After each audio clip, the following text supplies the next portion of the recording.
Wednesday's mailbag. Stone? All right, Reds conversation coming, but do have a couple of Bengal ones that we'll get to here off the bat. Dear Off the Bench, longtime viewer, first-time mailbagger. My question regards the Cincinnati Bengals, more specifically their front office. All I hear is people say negative things about them, but I think they've done a pretty good job throughout their tenure, but are currently just going through a bit of a rough patch. What are your opinions on the Bengals front office? And this mailbag question comes in. It says, no name given, but it comes from the Dookie T at yahoo.net. Oh, didn't give a name, but we did. That was his email address, the Dookie T at yahoo.net. I wonder who that could be. Wanting to know about the Bengals front office and why it feels like there's only negative press about them. I'll tell you why there's only negative press about you. It starts with Shamar Stewart and Demetrius Knight and Dalen Fairchild and Barrett Carter and Jalen Rivers and Amarius Mims and Chris Jenkins and Jermaine Burton and McKinley Jackson and Eric All and Josh Newton and let's go to the free agency and Geno Stone and name them, baby. That's why there is no negative or only negative words around the front office because you're not doing your job well. You get pats on your back when you do good things. And for the past 3 years, you missed at everything. Free agency, draft picks, coordinating hires. You've missed it all. So you want a pat on your back? Get this team in the right direction. The Dookie T at yahoo.net.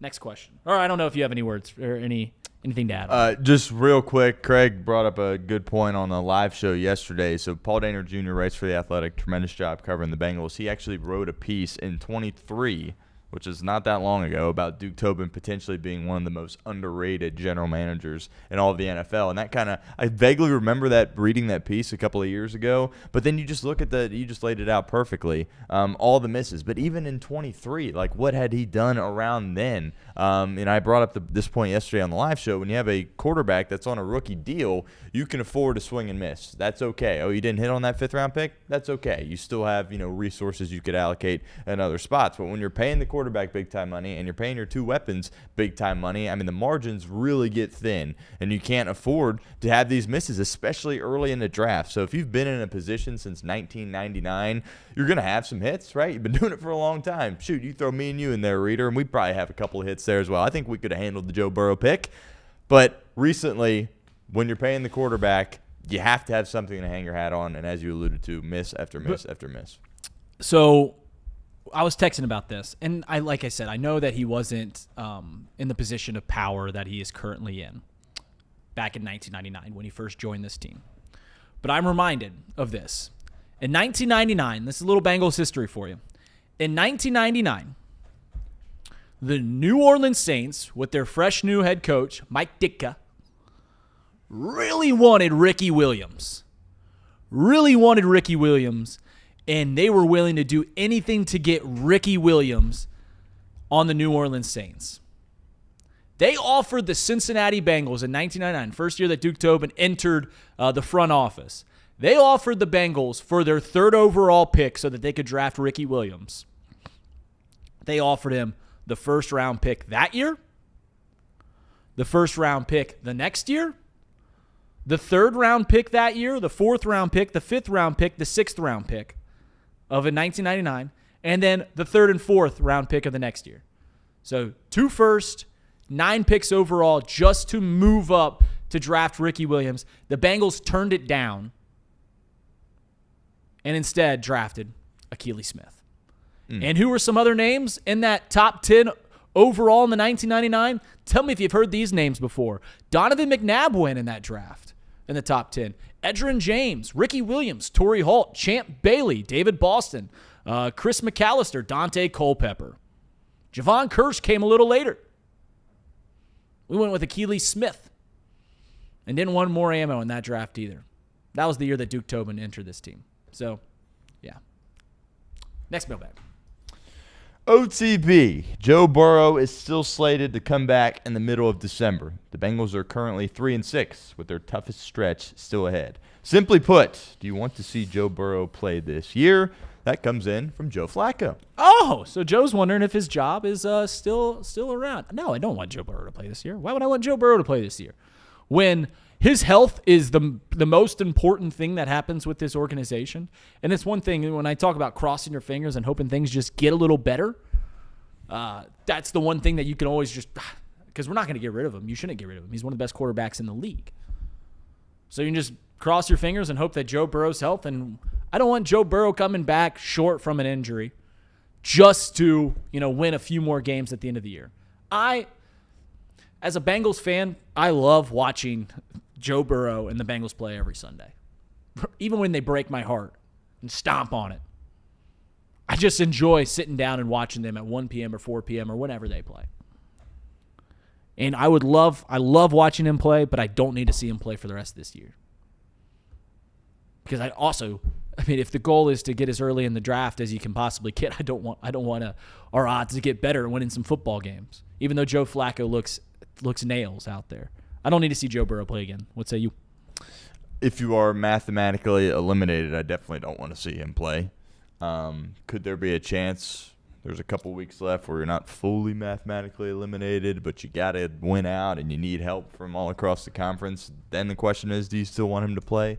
I think my answer to that is if he's 100%. This can't be a situation where you rush him back, right? And I'm not a toe expert, I'm not going to act like I am, but if you re-aggravate that injury and you need surgery again, that's going to dip into your 2026 offseason, obviously, and potentially maybe, into training camp in the season there as well. So for now, it feels like they're going to be mathematically eliminated here shortly, right? Based on the performance that you've seen in recent weeks, only reason that would lead you to believe that might not be the case is because they're, scored 80 points the past couple of weeks. I think they've scored the most points in the NFL since week 6 and have only won one game. So that's the only reason. If you're out of it, or probably even for me, if it's just a complete shot in the dark that you make it, I don't want to see him again. Fair. All right, here we go. Next question. It looks like we've gone international here for this one. Hello, Raider. Pip, pip, cheerio to you bloody bloke. I'm a Reds fan from across the pond, don't you know? And I'm optimistic about the club going into the cold months. Yesterday, got a picture from your cubbies, Keegan Thompson. I thought it was a bloody brilliant move. What say you? And that comes in from the former Prince Andrew. Is that good? That was fantastic, Stone. That was absolutely fantastic. I didn't know you had that in you. That was brilliant. Bloody brilliant. Keegan Thompson. So, yeah, he's a former Cubby, former early pick. He was kind of, as a Cubs fan, I'll just lay this out. He was kind of the first name because for a while there, the Cubs did not draft pitchers. And they didn't really not only did they not draft pitchers, they really focused on hitters, but they didn't develop them either. And Keegan, at the end of the core, right? You're looking at 2020, 2021, when the core was kind of dissipating.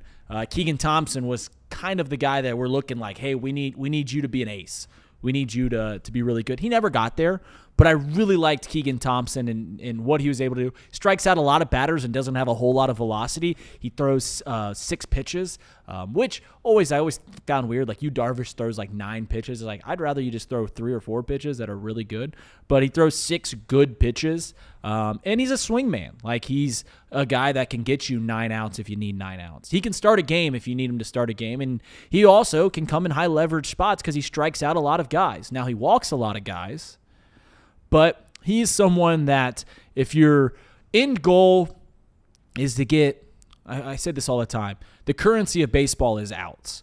And every front office is trying to figure out how they can get as many outs as possible without giving up as many runs. And how can you do it efficiently? Keegan Thompson has no options, so if he makes the team, he's going to be up on the major league roster for the foreseeable future for the season.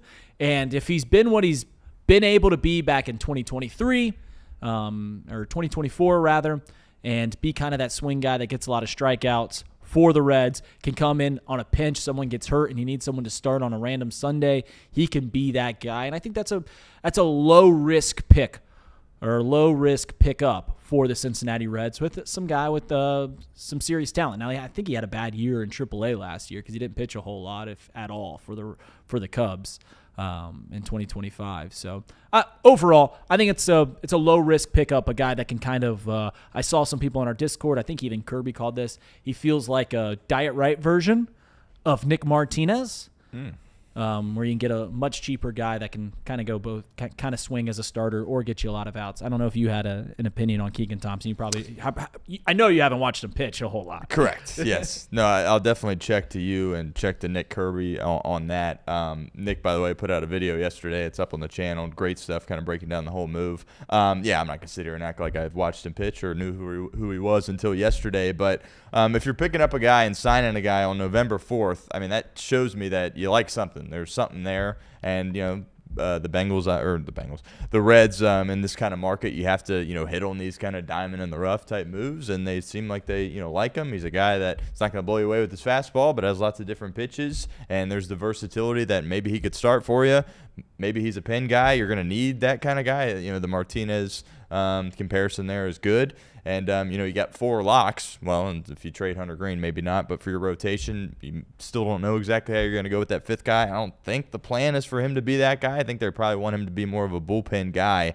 But, yeah, if you sign somebody at this stage of the year, I think, that means the organization clearly likes him, clearly wants him. Don't love the fact that he was in AAA all of last year. But, yeah, I mean, it's not like you're paying tens of millions of dollars to get him. It's pretty friendly as far as his deal goes. So, yeah, I'm here for it. I got no issues with it. Yeah, and the other thing that is a little troubling is that he spent, all of 2025 in AAA, and it was a bad year. And it was his worst ERA. In terms of ERA, it was his worst year. I think he had like a 4 or 5, something like that. But he's a talented pitcher. Throws 6 pitches. I think if you look at pro stuff and see, the 6 pitches that he throws, they all grade pretty well. And then when you don't throw that hard, you gotta be able to be kind of a trickster up there on the bump. But Keegan Thompson, I think he'll be a good pick. I think he'll at the end of the year, we're gonna be talking about Keegan Thompson save this season. No. Yeah. But I think he's gonna be a more than productive pitcher for the Reds in 2026. All right, next mailbag question here. Got a couple of more. Off the bench, Tito Francona is a finalist for the National League Manager of the Year. I think that is absolute lunacy. He consistently held back our talented roster and had no awareness of putting the talent we did have in the best spots to succeed. Your thoughts on Tito getting this recognition comes in from our very own Nick Kirby. Kirby, thanks for the question. Yeah, I saw some Reds fans talking about Terry Francona being a National League Manager of the Year award finalist and kind of getting mad about it. Like, why? He shouldn't be getting this recognition. And I would simply ask you this question. In what world would Terry Francona not be a finalist for the Manager of the Year? He took a team in his first year, a guy with some prominence, so that adds to it already, right? That when these baseball writers, they know who Terry Francona is, obviously, and he goes to the Reds and takes them to the postseason for the first time in 12 years in a full season. And granted, there were some lean parts of the season, and they didn't do well in the postseason. They played the world champion Dodgers, so it's a tough ask to win out there in LA regardless. But in what world was Terry Francona not going to be a finalist for this award? You can have your reservations about what he was doing this past offseason. You can say, or past season, about obviously was a different direction in what the manager did, where it wasn't as analytically driven. It wasn't, matchup driven in the same way that David Bell was. It was a much different look this year. But point blank, the dude comes in with a name and comes to the Reds, takes them to the postseason in year 1. Every single time that person's going to be a finalist for the awards. You do that across the board. If Bruce Bochy takes the Marlins in this first year, if he goes to the Marlins and in their first year makes the postseason, even if it's because of another team like the New York Mets completely has a disaster season, but he takes them to the postseason, he's going to be a finalist for the award.